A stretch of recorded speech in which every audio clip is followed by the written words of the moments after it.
Well, Seaside is celebrating 100 years since the dedication of the promenade this weekend, and there are plenty of special events planned on the Oregon coast to celebrate. Cor Harlan joins us live in Seaside this morning with a look at the Centennial Day events. Hey, Cor.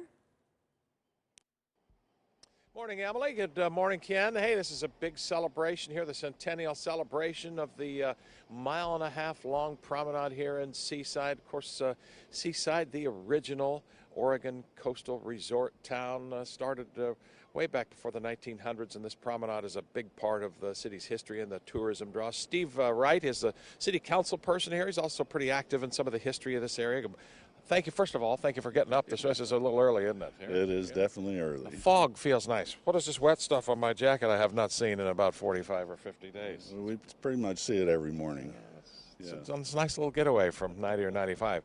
Hey, let's talk a little bit about the promenade, first of all, and the celebration that happens this Saturday, because this is a big, we've kind of delayed some of the events from last year, and we're focused on this coming Saturday to kind of celebrate and get this Centennial celebration kicked off in the promenade. Tell me about it.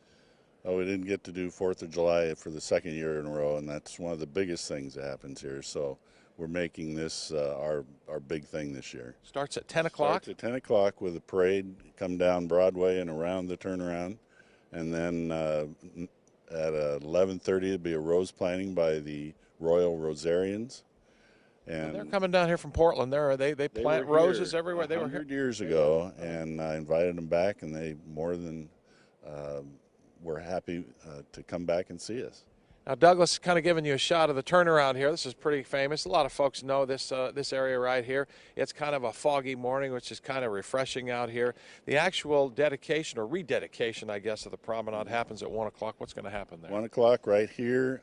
People gather on the beach. We're going to start off with Star Spangled Banner by Miss Oregon, and then various speeches by people that are pertinent to the celebration, and with a rechristening of the prom by actually my granddaughter, and she's going to break a bottle of seawater right over the prom wall. How cool. How cool. That'll be cool. Cool. 100 years. It's hard to imagine 100 years going by. Of course, the original promenade was made out of wood, if I'm not mistaken, old right? boardwalk, yeah. Oh. And not quite sure if it was as long as the cement prom is, but yeah. There was a pier that went out into the ocean that couldn't last Oregon winters. Not like California ocean conditions, I guess. California right? ocean, no. Yeah.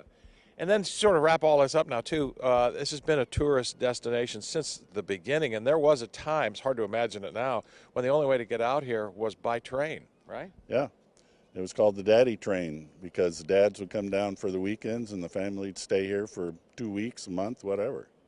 Yeah. And a big train station. That's what the parade recreates, coming down Broadway and just like from the train station. I like the daddy train. I'm all about that daddy train, getting some daddy time alone here. Where'd Douglas go? There he is. He's way over there looking out over the beach this morning. Emily and Ken, there you have it here. This big celebration kicks off at 10 o'clock on Saturday morning here as Douglas kind of gives you just what a lot of us have really been yearning for. Is that's a cool morning with some fog, some mist. We even had a little drizzle down here last night. But they're getting ready to celebrate, to re-celebrate the 100-year anniversary, the centennial of this mile-and-a-half long promenade and the turnaround here in arguably Oregon's original tourist town on the Oregon coast. That'd be Seaside here. Come on down here this weekend because there's going to be a lot of fun down here, a lot of history, and some cooler weather as well. Emily and Ken? Yeah, spring break, you know, Seaside is always packed full with spring breakers. People love it down there, and that turnaround is just kind of the center of all the action right there. It'll be a lot of fun. Thanks, Cor. It's iconic, yep. Yeah. All right, let's check in on that weather and traffic on this Wednesday morning. Kelly was just showing us that live look at Seaside, you know, up above from our camera. It is really foggy out there this morning. It is, yeah. It's setting up shop this morning. The good thing is about our coastal weather is that it tends to burn off by the afternoon.